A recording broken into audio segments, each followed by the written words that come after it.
Hello and welcome to my channel, Exceedingly Good Reviews. This is my thoughts on video, my thoughts on AEW Dark from November the 3rd, 2020. We've got, 15 matches, so I'll give you a quick run through of the results and then give my overall thoughts.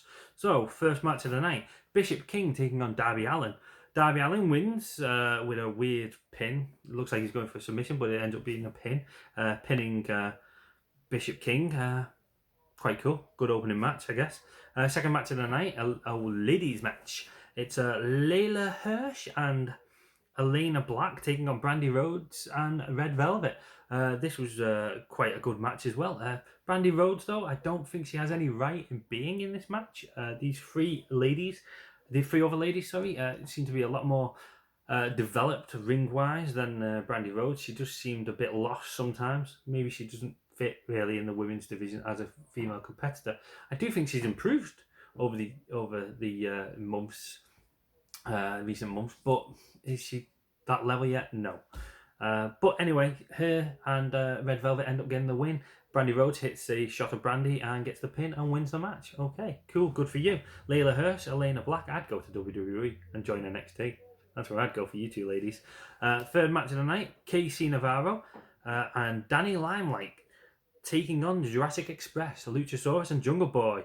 I know he's a dinosaur, but Luchasaurus is a beast of a man. A double team maneuver on Danny Limelight and the Jurassic Express win. Good for them. Fourth match of the night, Rising taking on Frankie Kazarian. A reverse DDT from Frankie Kazarian, and he gets the pinfall, winning the match. The Hybrid 2, though, they attack.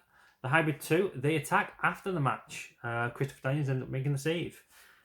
Fifth match of the night, Dave Dutra taking on Ricky Starks, Rochambeau, and Ricky Starks wins. Great to see Ricky Starks. He's got so much charisma. He oozes charisma. He's a great individual, great wrestler too. He should be higher up on the card. He should be featured more prominently.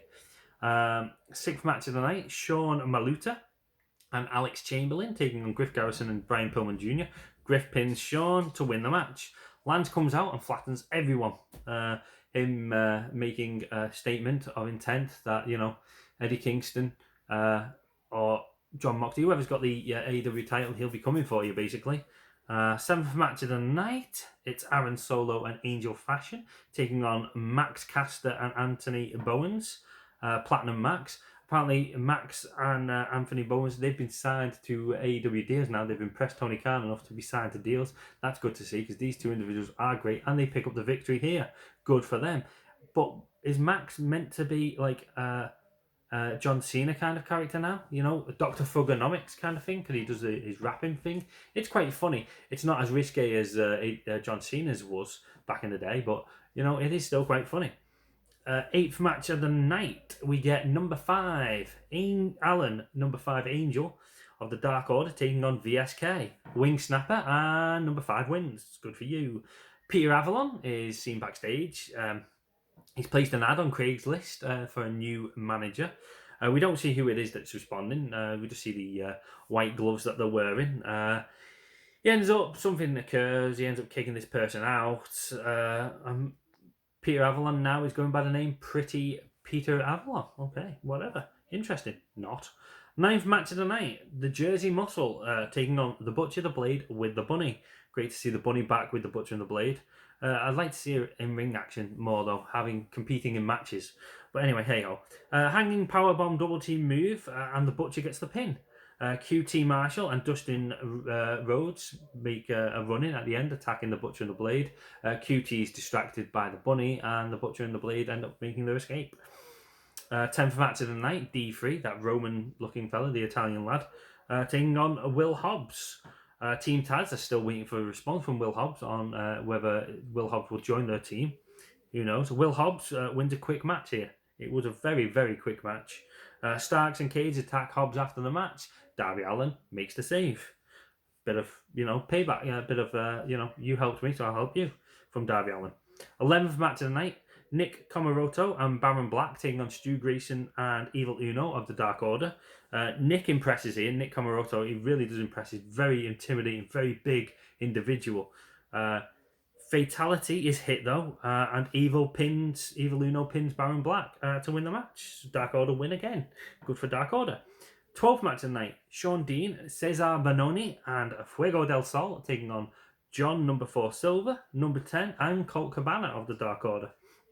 Airplane spin, and John Silver pins Fuego del Sol here. That's what I put for that match.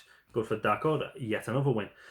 Our next ladies match, the 13th match of the night, our second ladies match of the night, Lady Tapa taking on Kylene King. I remember Lady Tapa being bigger from her time in Impact Wrestling, but hey ho. King ends up hitting the frog splash and getting the win. Didn't see that one coming. Lady Tapa takes the fall here. 14th match of the night, Chaos Project. Serpentico and Luther taking on Private Party. Private Party win after hitting a double team move. Frankie Kazarian is seen watching on and leaves after the match is finished. What was he watching on for? Who knows? Do you know?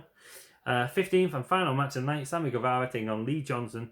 Sammy hits a twist of fate to send a message to Matt Hardy.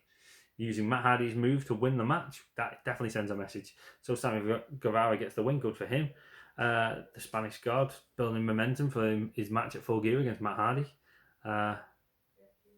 15 matches, 2 hours 10 minutes, far too long, but I'm always going on about. I do apologise about moaning about that, but it's far too long. Ultimately though, it was, for the wrestling that was on offer, it was a good show. It was a good show. It's just a shame it's 2 hours and 10 minutes. I would rather split this into 2 separate shows, but hey ho, it was what it was.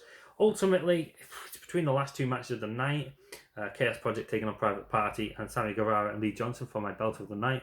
I will give it to Sammy Guevara and Lee Johnson because obviously it's a bit more build for their match at Full Gear, which is nice to see. You know, the pay-per-views getting a bit of build on Dark, not only on Dynamite, but on Dark as well. So yeah, I'll have to give my belt of the night to that match, Sammy Guevara versus Lee Johnson. Overall though, like I said, it's a good show.